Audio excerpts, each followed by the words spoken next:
Go to grandmother's house.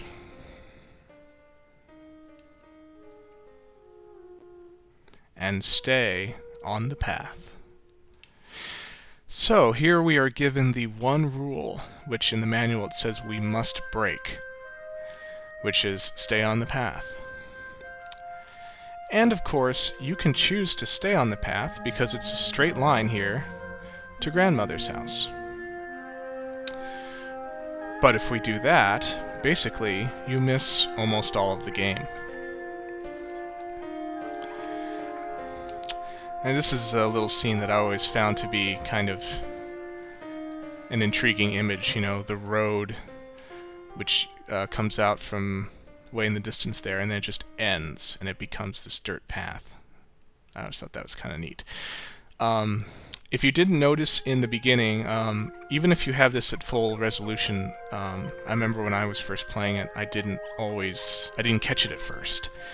You could see that the background here in front of me, the kind of blue-whitish haze, there was the skyscrapers of a modern city that was kind of shrinking into the background.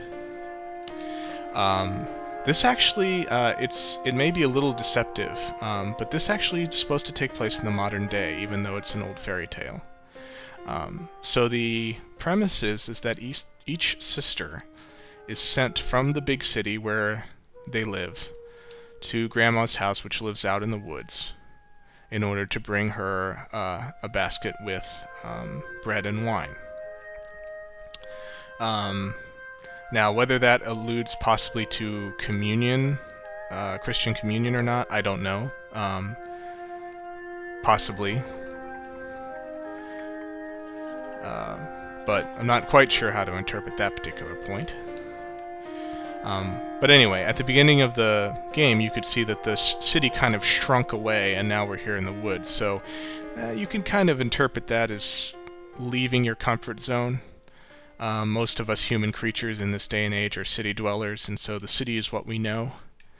And to go off into the woods is basically to enter the unknown, which, as far as from a perspective of growing up, is definitely unknown for each of us as we experience it for only one time, but always the first time in that respect. Now, from a gameplay point of view, you have two options here on the road. You could try to walk this way, but it just goes on forever. And if you're interested in playing a different girl without actually going to grandmother's house, you can use this phone here. This is just a payphone to basically call for your non-visible mother to come and pick you up again. Aside from the fact that the story premise is that the mother is the person who drove the sister here to the road, she is neither seen nor heard throughout the entire game. Growing up can be, I guess in some very important ways, it's a very personal and singular experience. So no matter how many parents or adult role models you have, there are experiences about growing up that you always have to face alone in one way or another. You can see that the interface of the game is minimal in the extreme sense. I'm using the keyboard to move around right here. I can also use the mouse buttons to switch between walking and running. And in order to interact with things, you don't click on them at all. It's, in fact, quite the opposite. In order to interact with something, you have to go up to it until you see a larger blurry image of it on the screen, and then you just let go. And then the sister will interact with it automatically. There is some AI built in, so if you leave your character alone, they'll kind of fidget and twitch. They might look around at different things. You could see earlier that Robin was close to a crow on the road, and she just ran after it. That was because I took my hand off the controls. There he is again. Let's see if we can do it again. So you see the picture show up on the screen,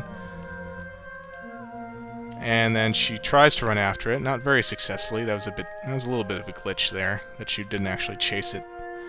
But Yeah, so that's how it works. And there are two basic things you can collect in this game. You can collect, there are flowers scattered all over the place, and if you collect flowers, the only game benefit it tends to give you is it can direct you towards where certain things are of interest in the woods. I think it's after you collect every 6, I think? It's either 6 or 8, I think, flowers. You get a little, a slight hint as to a place you could go. The other kind of items you collect are items that each girl will comment on, which will give you some idea of their character, a little bit more insight into what they're thinking, their psychology. And then there are 3 special items for each girl that when you collect them, they will open up a new room at Grandma's house. And basically just gives a little bit more of an interesting experience at the finale of each chapter.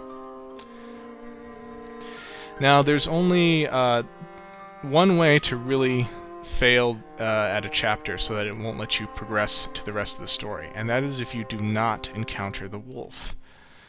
So once again, you have to break the rule. If you stay on the path and go right to Grandmother's house, it will be a very calm and safe experience. But at the same time, the game will consider you basically have failed the chapter and make you try it again. Only by encountering the wolf and engaging in a traumatic experience will you then progress onward to the next chapter. So let's see. Here's the running function. You see that the camera zooms out, and also you'll notice that as you run or just walk around, things get blurry. And basically this is a mechanic to actually make you, as the player, stop in order to clearly look at things. It's an interesting way of doing it. If you think about it, if you're running around everywhere, say in real life, you don't pick up as much detail as what's around you than when you actually slow down and look. And so that kind of aspect is built into the game, not just for the sake of realism, but more importantly so that as a player, you will slow down to look at things. Because I believe they did that because in this day and age we're so used to games that just throw tons of action and events at us so quickly. We've gotten used to kind of an ADD approach where we're constantly, running around just saying, okay, what next? What next? What next? What happens? Here, it's pretty much saying, stop, slow down, look at things, experience things. There's no hurry. Now, in front of us, we have what is known, I believe, as an attraction, is the game term for it. But this is basically, there are several attractions in the woods. I think there are 6 actually. I think there's 1 per girl. You see some text on the screen. Ladies and gentlemen, children and pets, come and see the wonderful circus of Robin the Great. So this is also something, attractions are also something that the characters can react to, like you just saw. And you will always meet the wolf at one of the attractions, although that will change for each girl. Let's see, can I sit on the bench? Maybe? Yes.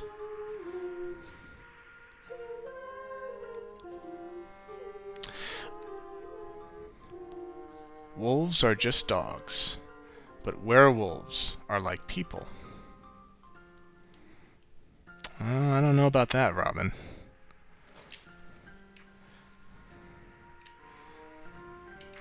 So from that statement, we're starting to get the idea that Robin doesn't seem very concerned about being out here in the woods.